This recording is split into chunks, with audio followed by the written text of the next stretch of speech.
differences between the balanced and unbalanced forces, and on that types of forces I have given you the homework. And in my today's class I am explaining you about the Newton's laws of motion. There are mainly three laws of motion it will come, and popularly known as Newton's first law of motion, Newton's second law of motion, and Newton's third law of motion.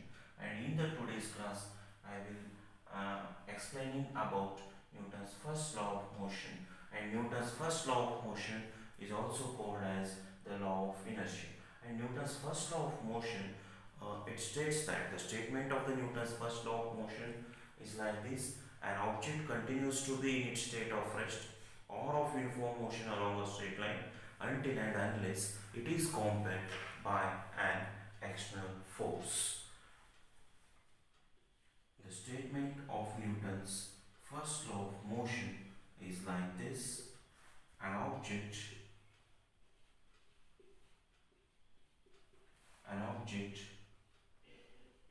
continues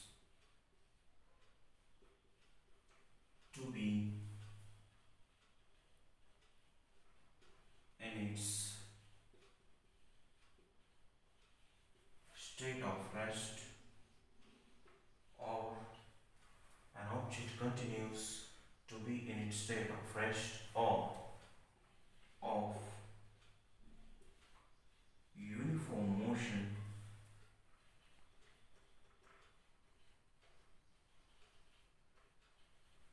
along a straight line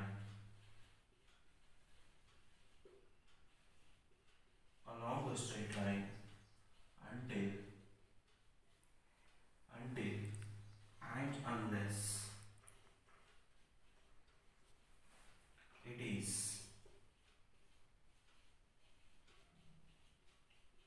compelled by an external force.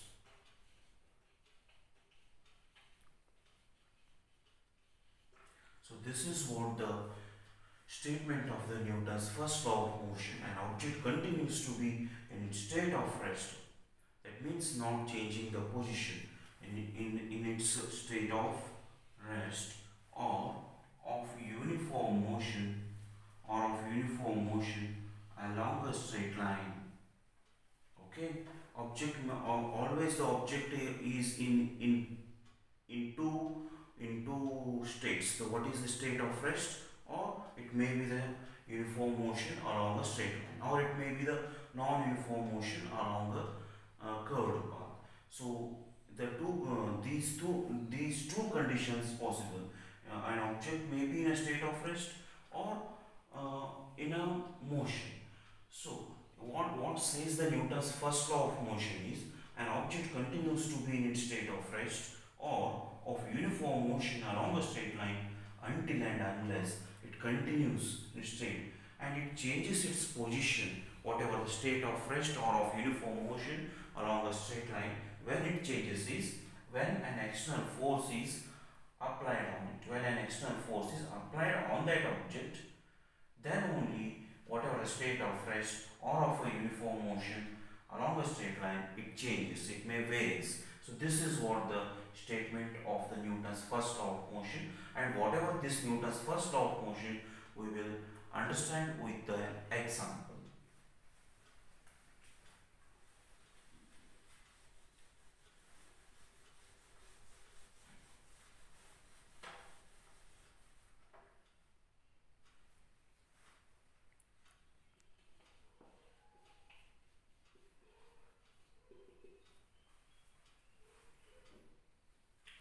First one is in a state of rest. That means object which is in a state of rest.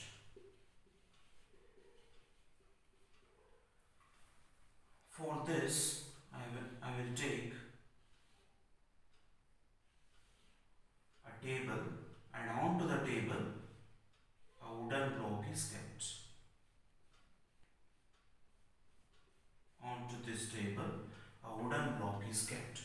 This wooden block which is at rest, that means this wooden block's initial velocity is 0 and it is it is in a state of rest.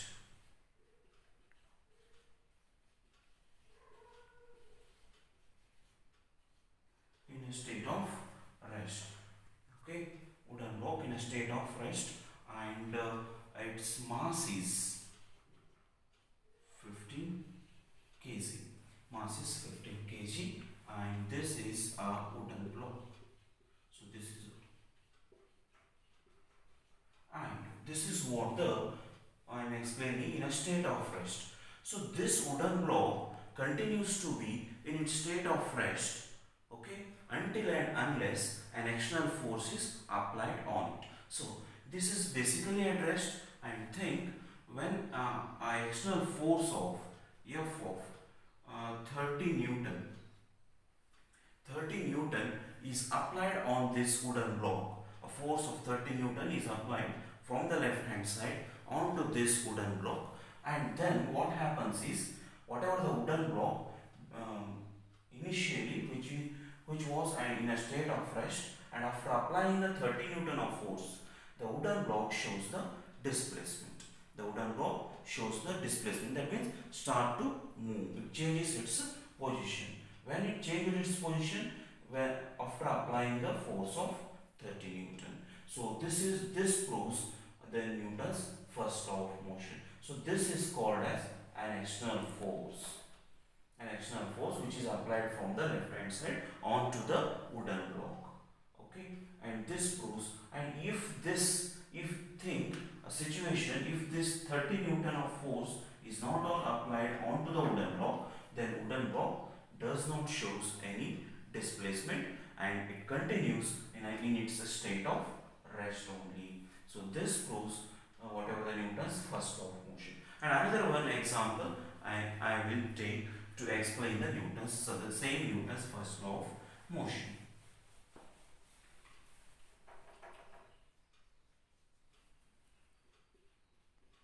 Second example, let us take the situation.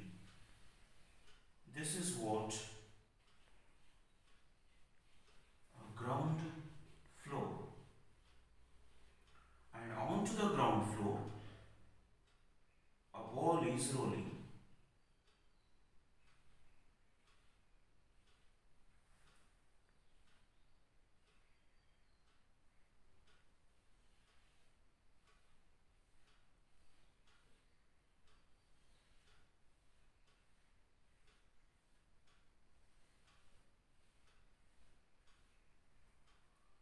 A ball is rolling. This is what a ball moving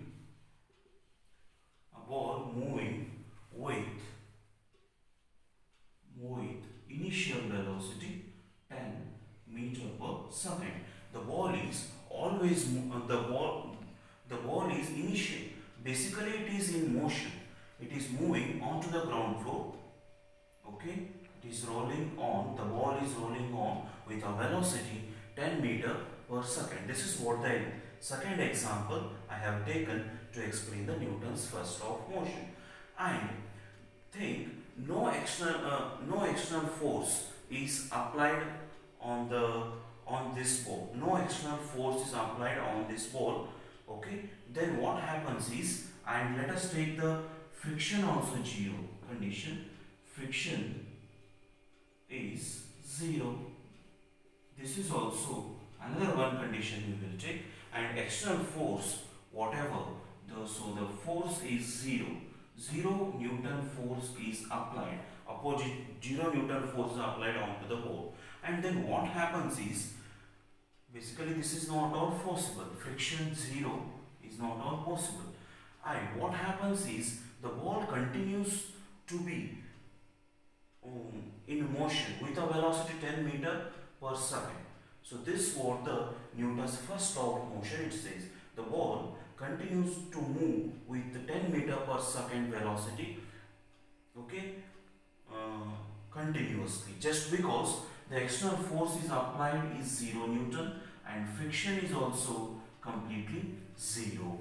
And what I said is this, even though the external force is applied is 0, But this is basically not all possible. Okay. Now let us take there is a some friction. There is a some friction. Friction is also a type of force. Friction is also a type of oppositional force, and that is exerted by the ground on which the ball is rolling on. It means there are some irregularities onto the surface of the ground, and due to this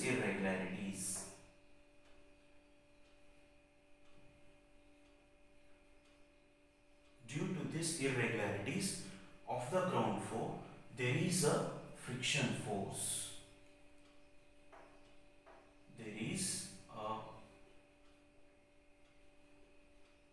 friction force, and due to this irregularities, because of this frictional force, the ball what shows is after some time duration, the ball it shows the whatever the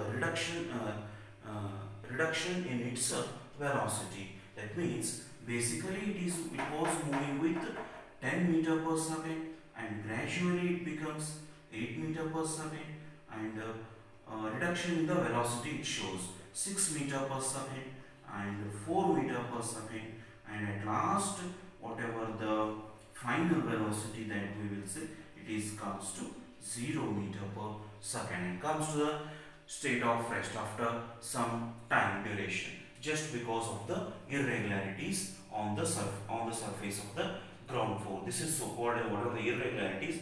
These offer a frictional force, and this is also a kind of force, that is, so we may call this as an external force. This whatever the frictional force, we may call this as an external force. And because of this, the ball shows the whatever the decrease in its velocity, and it comes to the state of rest. So this proves, otherwise you think this is also zero in a laboratory condition. If we offer the frictional force also zero, that is just because no irregularities also and no external force, and then in that case the ball continues to move with 10 meter per second for a prolonged time duration continuously, and this proves whatever the Newton's first law of motion according from the statement. And next what I am explaining is the Newton's first law of motion is also called, here I written the law of inertia. Newton's first law of motion is also called as law of inertia, and it just because from the statement what we have studied is an object continues to be in state of rest, or an object continues to be in its state of uniform motion until and unless it is compelled by an external force. So that property or that behavior, that nature of that characteristic nature of that object, whatever the continuation in a state of rest or of uniform motion along a straight line until and unless it is compelled by an external force, that characteristic nature of an object is called as inertness of the object. Or so that characteristic feature is only it is called as inertness of object, or it is called as inertia. Shortly it is called as inertia or the inertness of the object.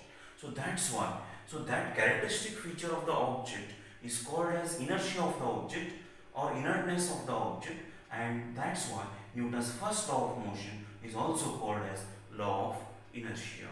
So this is all about the today's class. Whatever in the today's class I have explained you the Newton's first law of motion and statement of the Newton's first law of motion and examples, okay, and why the Newton's first law of motion is called as law of inertia.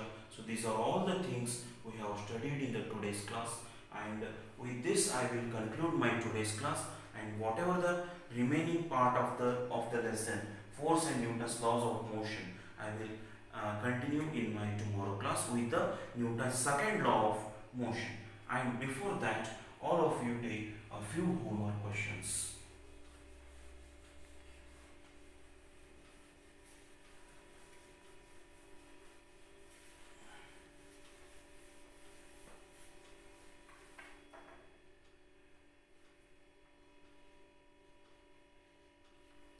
first question is,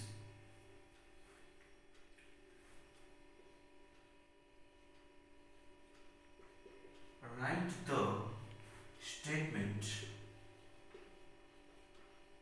write the statement of Newton's first law of motion. Write the statement of Newton's first law of motion. And second question, why Newton's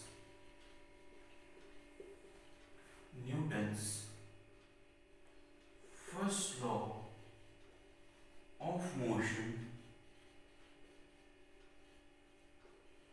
is so called as